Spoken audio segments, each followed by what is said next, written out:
This episode of Bullet Heaven was made possible with a copy of the game provided by Playasia.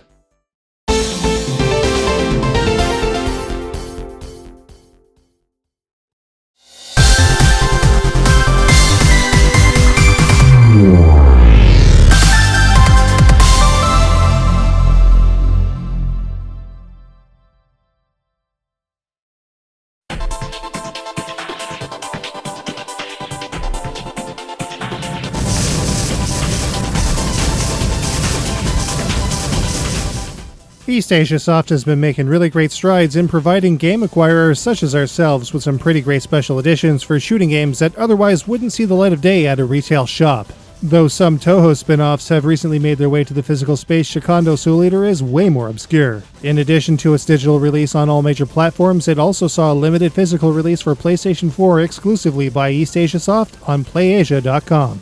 Shikhondo Soul Eater is a vertical shooting game developed in Korea by Deer Firm and Nephilim Game Studios. It was released to the PlayStation 4 and Xbox One on August 28, 2018, with the Switch version seeing release on September 6 and the Steam version dropping on October 9th. A physical Switch Collector's Edition is forthcoming at the end of October. Though it is technically yet another spin-off from the Touhou series, Shikhondo is quite a bit darker and features one of the more interesting art directions we've seen in a recent shooting game. Naturally, we were very curious to see how it played. Let's take a closer look.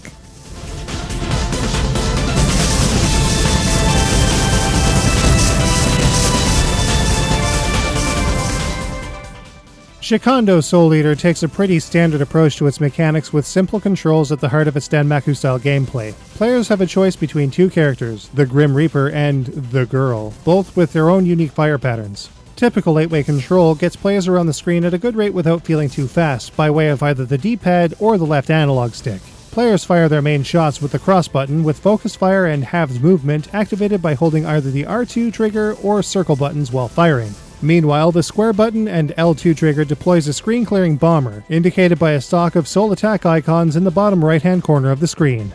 So, Shikhondo is pretty simple to control at its core, but here's where things get interesting. By grazing up against enemy shots, players can build a gauge on the right-hand side of the screen that, once full, allows for a technique called the Soul Collector to be used. This gauge is also represented as a ring around the player's hitbox when focus fire is engaged as well, allowing players to see how full or empty the gauge is while they focus on moving through dense bullet patterns. When the Soul Collector is engaged, all shots on screen turn into collectible souls and the player's firepower is greatly enhanced. As enemies are defeated and hits land on larger foes, additional souls are also collected.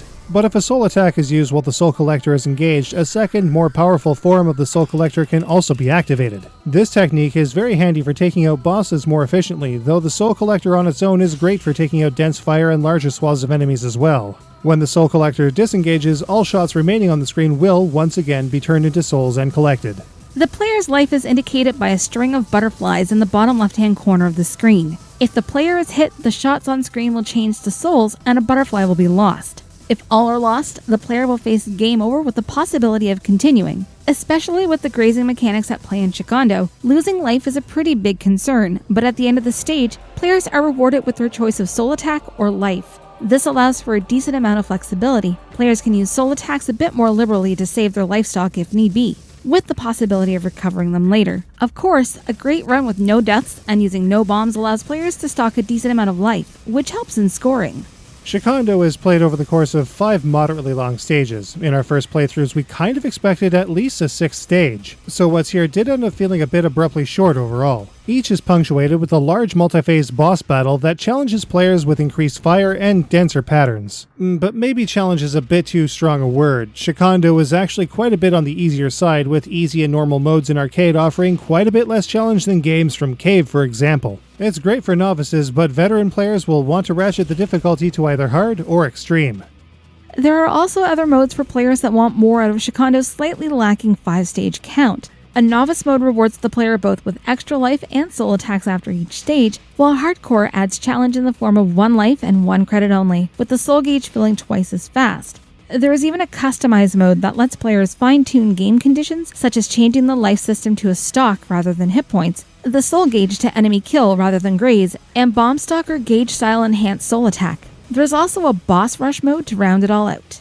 The two-player co-op mode is also slightly tweaked in terms of rewards. When each stage is completed, both players receive extra life and extra soul attacks for the next stage. In addition, the soul counter is shared while each player has their own soul collect gauge. Each player also has their own life and soul attack stocks on their respective sides of the screen. It's definitely a fun game, but we found a couple of issues with it as well. Namely, Shikhondo runs sub 1080p, as evidenced by a sizable black border around not only the playfield, but also the side borders. We felt it was slightly distracting, especially since there was no way to scale it up, short of using the FrameMeister to zoom in on it. We also found it hard to pick apart our characters when the bullets got too dense to see their sprites. A difference in the soul collect ring or hitbox marker's color could have really helped. There are other odd performance hiccups too, with a weird jump in the background at the beginning of each stage and the odd bout of slowdown here and there. But generally speaking, Shikhondo plays very well and we enjoyed our time with it. It features a number of mechanics we've seen in quite a few other places. It's a spin-off of Touhou, of course. But the graze charging mechanics of graze counter, stage run rewards similar to Steriden, the fast-wide, slow-focused fire movement rates of countless bullet-hell games including the core Touhou series come together and work well for their applied purpose. And beyond its core gameplay, there is a decent, albeit simple, scoring system at play in Shikhondo as well.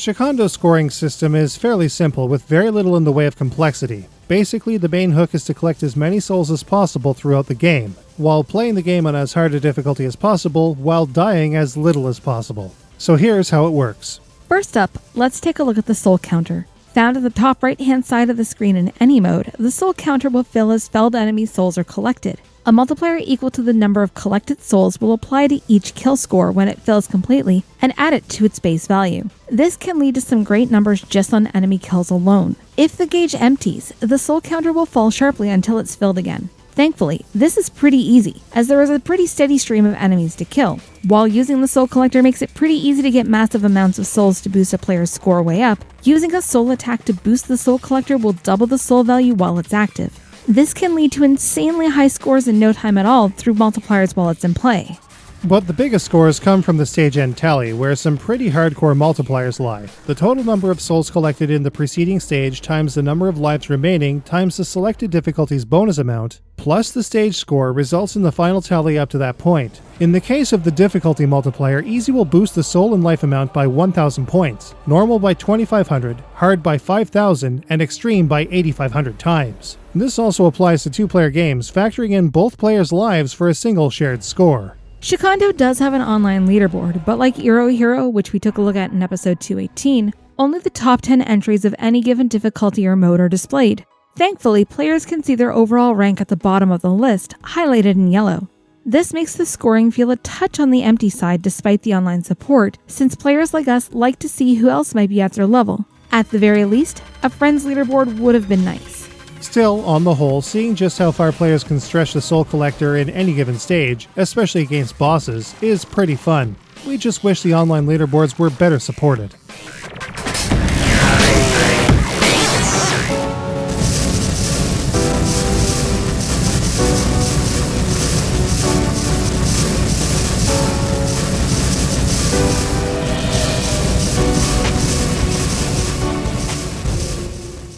There's no denying that Shikhondo Soul Eater's identity relies heavily on its visual and audio presentation. Shikhondo definitely has a very distinct look and sound to it that sets it apart from most everything else out there, for better or for worse. Let's talk about the good first. Shikhondo has a great sense of style that stands out amongst the hundreds of shooters we've played to date. The closest thing it comes to is Cave's Xbox Live Arcade release Guange, and even then, it's quite a bit of a stretch to compare the two.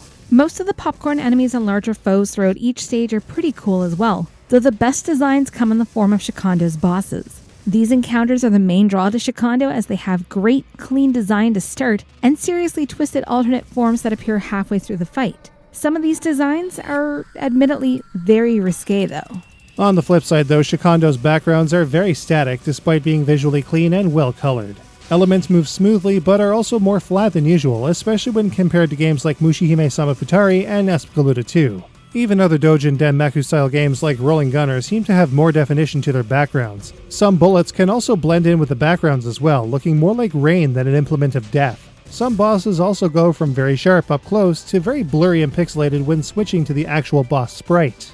It makes us wonder why the sharper image wasn't just scaled down before switching to the obviously less detailed and lower res one. It's a bit baffling. The sound is another area that has its ups and downs. Some of the tracks work well all the way through, but most take a weird left turn that is decidedly less good than the first half of the piece. Stage 2 and 4 immediately come to mind.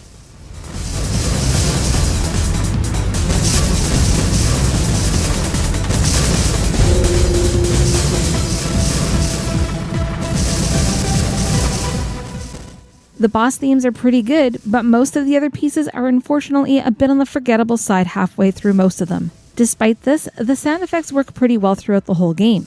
Shikhondo's menus and interface are pretty straightforward with language support in English, Japanese, Chinese, and Korean. Really, with navigation relegated only to a wheel that turns up and down, it's pretty easy to get through, typically speaking. The only exception to this rule is the slightly confusing customize mode and its weird choice layout. The in-game screen and layout in general is a little superfluous though. Shikhondo could have used a tate setting to go with its 3 to 4 aspect play area, but the sidebars overlay into the game area too, which is intentional and even added onto in the case of boss encounters. Rounding out the presentation, the PlayStation 4 version also sports a set of achievements that are even detailed in the physical version's instruction manual, adding a good amount of replay to the package on PlayStation and, by extension, Xbox One and Steam. So, how does Shikhondo Soul Eater stack up?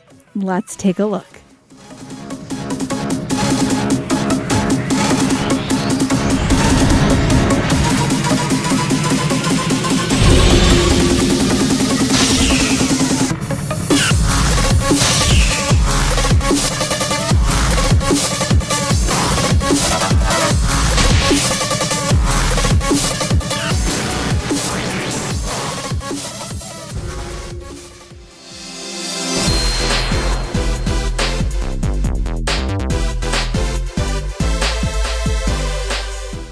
Shikhondo's sharp control feels very solid when all is said and done. However, co-op games can lead to confusion as to which player is exactly where. Shikhondo Soul Eater lacks in difficulty at normal and below, so players will want to ratchet it up to hard and beyond. Because of this, Shikhondo is great for novices. Shikhondo may have a ton of modes, but it only sports 5 stages that are just moderately long. Co-op and score attack help Shikhondo's overall staying power. The PS4, Xbox One, and Steam versions add trophies and chivos too. The overall style of Shikhondo works very well, especially with some bosses, select backgrounds, and the character design. But blurry, pixelated elements and a few annoying looking enemies drag down the visuals. The soundtrack in Shikhondo often starts off strong in many pieces, only to veer off into uninspired, generic sounding, or weird placeholders. The sound effects work well, though some are a little too subdued, like the Soul Collector alert.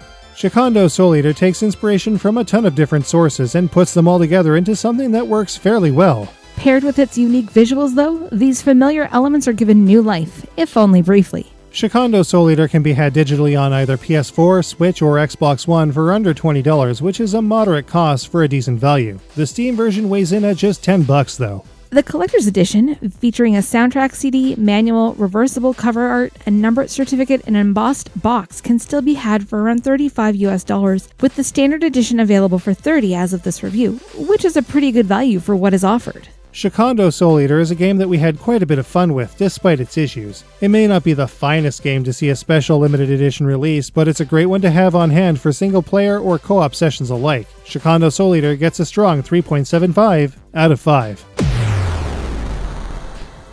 You can get a copy of Shikhondo Soul Eater digitally on all major platforms or physically for the PlayStation 4 and Nintendo Switch on Playasia.com. Links in the description below.